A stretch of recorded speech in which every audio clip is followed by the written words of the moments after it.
Dear God, I got one question. I need to know, do revolutionaries go to heaven?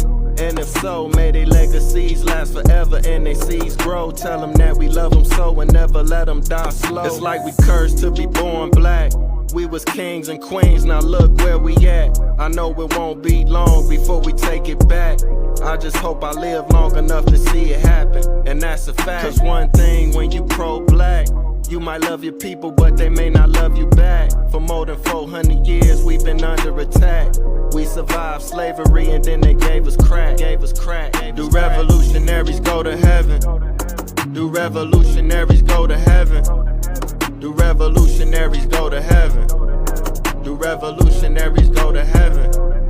Do revolutionaries go to heaven? I wanna know. Do revolutionaries go to heaven? I hope so. Do revolutionaries go to heaven? I wanna know. Do revolutionaries go to heaven? I hope. Peace, King. How you feeling? Can you hear me? Peace, King. Yeah, I'm all G. How you feeling, my brother? All is well, man. First and foremost, I want to thank you for coming on the platform, man. It's definitely an honor. Absolutely, man. Absolutely, man. It's an honor to be here, my brother. Right. We're gonna get right into it.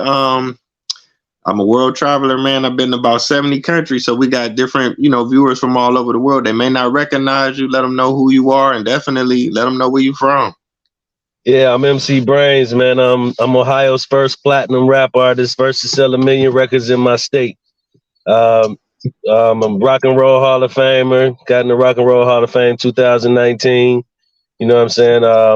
Album sold platinum records, gold records.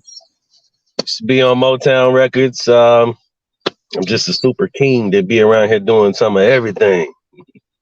Right. A legend for sure, man. I'm from Cleveland, man, so I always heard about you, but this is my first time being able to chop it up with you, and I want to salute you because you paved the way for a dozen artists, you know what I'm saying? And I feel like a lot of times you don't even get your flowers, you know what I'm saying? Absolutely. One of my biggest little jokes is you can go around my city and say, who is the first to sell 1 million records in Cleveland, and the first thing they say is Bone. And I salute my brothers. Me and Bone is like family. So that's no ill will with that, but it's just amazing that, a lot of people don't know the history, but I make sure that I get the history out there. So we all good on that. Right. We're going to get it straight today. Big shout out to Bone, some legends as well. Yes, sir, my brothers. Let me ask you this. Okay, now, by you coming from Cleveland, how did you even first get exposed to hip hop? Did you kind of get into it by radio or by TV like the rest of the world, or was it already in the community at that time? It was in the community at that time. Like, we didn't really have radio or internet or access to video or anything like that when I started. So it was all guerrilla stuff then, you know what I'm saying? And talent shows was big in Cleveland when I was a youngster. So, I was caught up in the streets a little bit, but one thing that pulled me away from the streets as a youngster was the talent shows. So I would go do the talent shows all the time, man, and I would wax their ass in the talent show. So every time we did the talent shows, man, I just made sure that I did everyone that I could, man. And because of that, I ended up, which I'm sure we'll get into a little later in the thing, I ended up with a record deal because of my persistence in the talent shows. Wow, that's what's up, man. That hard work definitely paid off for you. Now, do you remember, like, when did you actually begin to rap? Was it the 70s, the 80s, or? I started rapping in junior high school, so that was the 80s.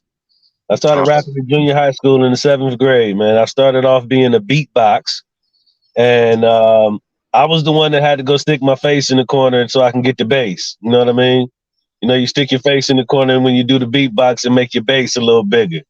So I would be the one providing the music for my homies. I was in a group called the Beat Boy MCs, and I would just straight up just be the beatbox. But I started realizing and noticing that everybody was paying attention to the spitters. You know what I'm saying? So one day I went home, wrote me a rhyme, and I was inspired by LL. I'm watching I'm Bad, and went and wrote me a rhyme, came back to school the next day. I told the homies, I said, I need somebody to pick up the beat for me so we can bust their head, and I'm going to come out with a verse. And, man, I said that verse, man, and I ain't shut up since.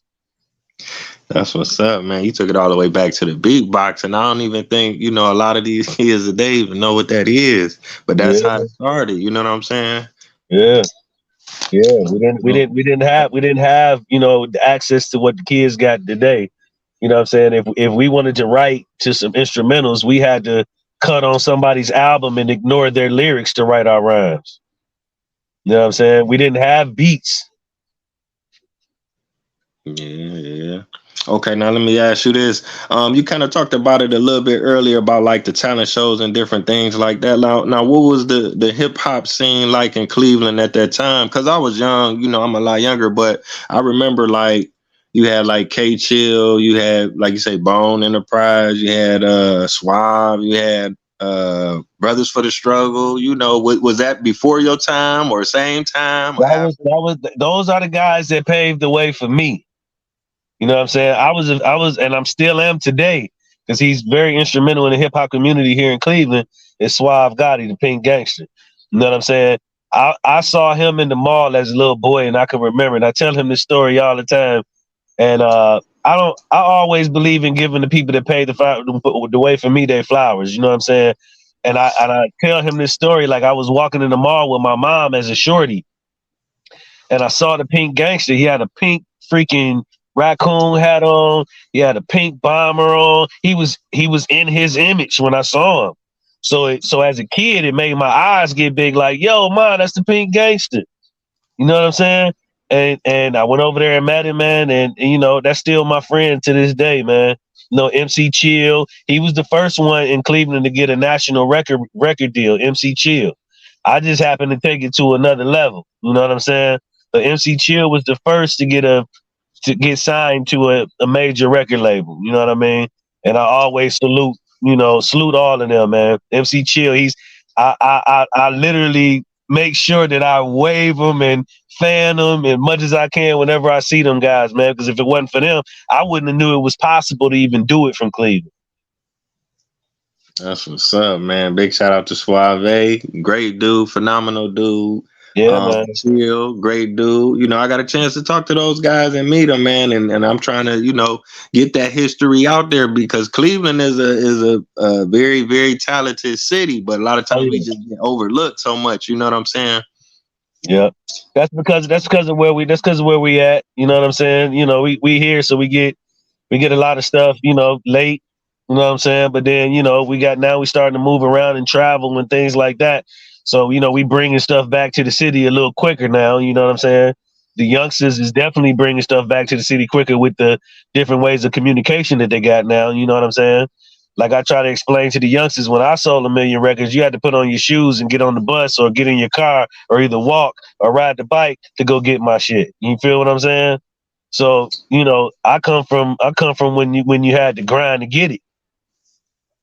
Yeah, man. They take It wasn't as simple as hitting download.